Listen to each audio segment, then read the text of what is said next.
Merry-Go-Round Storytelling presents Funny Tales and Fairy Tales with Amanda Kane-Smith. Hello, I'm Amanda, and this week on Funny Tales and Fairy Tales, I'm going to tell you the story of The Owl and the Pussycat and the Quangle Wangle's hat. So make yourself comfy and let's see where today's story will take you.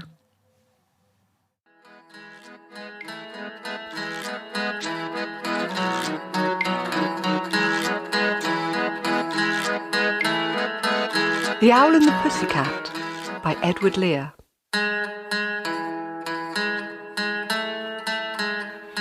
The Owl and the Pussycat went to sea in a beautiful pea-green boat.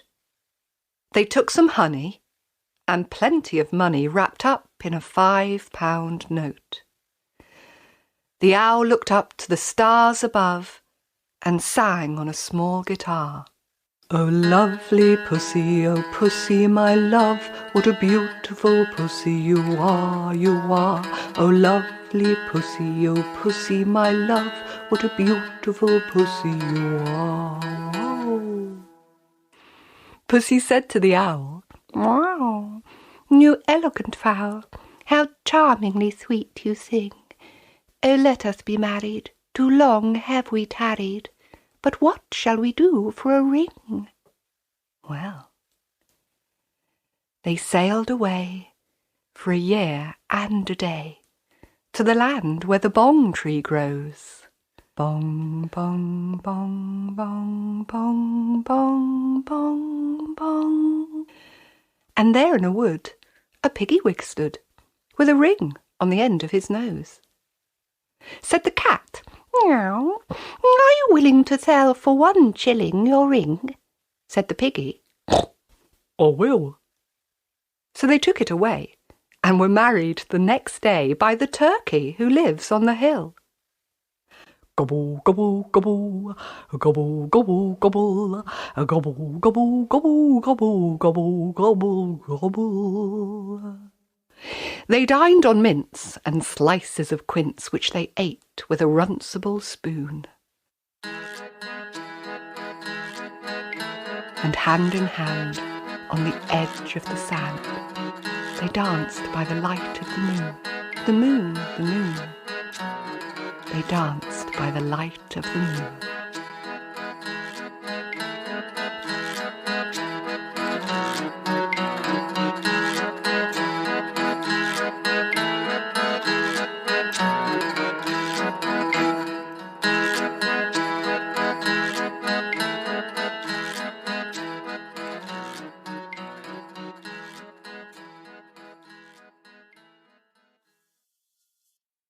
I love the story of The Owl and the Pussycat, although it's really a poem, you know, a nonsense poem. In fact, Edward Lear, who wrote it, loved to write nonsense poems and often used made-up words. And The Owl and the Pussycat contains one of his most famous made-up words. Do you know what it is? It's the word runcible. For the runcible spoon, and runcible seems to be one of his favourite made-up words, as he used it in lots of other poems as well. Well, the next story I am going to tell today is another one of my favourite nonsense poems, and also has a lot of made-up words. I wonder how many you will be able to spot.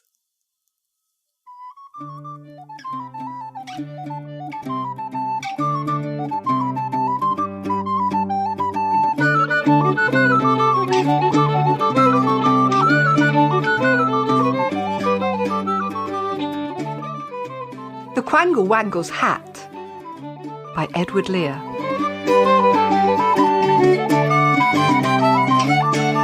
On the top of the crumpety tree, the Quangle Wangle sat, but his face you could not see on account of his beaver hat. For his hat was 102 feet wide, with ribbons and bibbons on every side, and bells and buttons and loops and lace, so that nobody ever could see the face of the Quangle Wangle Quee. The Quangle Wangle said to himself on the crumpety tree, "Jam and jelly and bread are the best of food for me.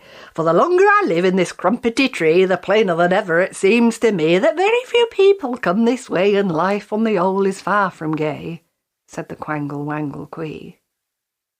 But there came to the crumpety tree Mr. and Mrs. Canary, and they said, "Did you ever see any spot so charmingly airy?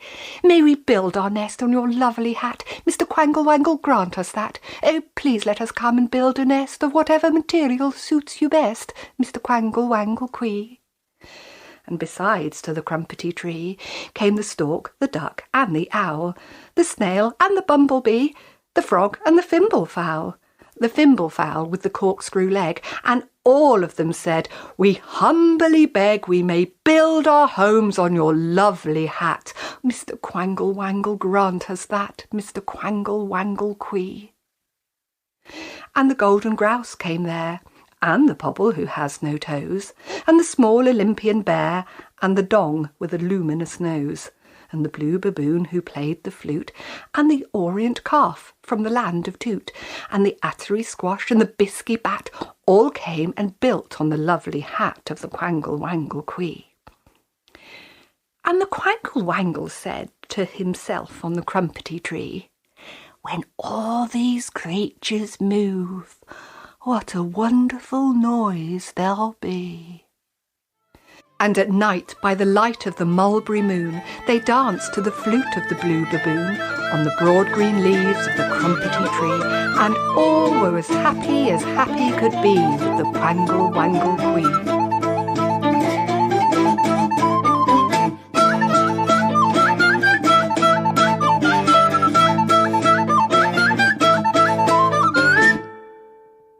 Well, I hope you enjoyed that poem. I love it. It just makes me feel happy to imagine all those crazy creatures having such a wonderful time in the Quangle Wangle's enormous hat. Did you spot lots of made-up words? Maybe you could write your own nonsense poem and put lots of funny words and characters in it that you have made up, like the ickly dickly bing bong bird, or the oopsie upsy downsy house, or well, I'm sure you could make up much better ones than I have.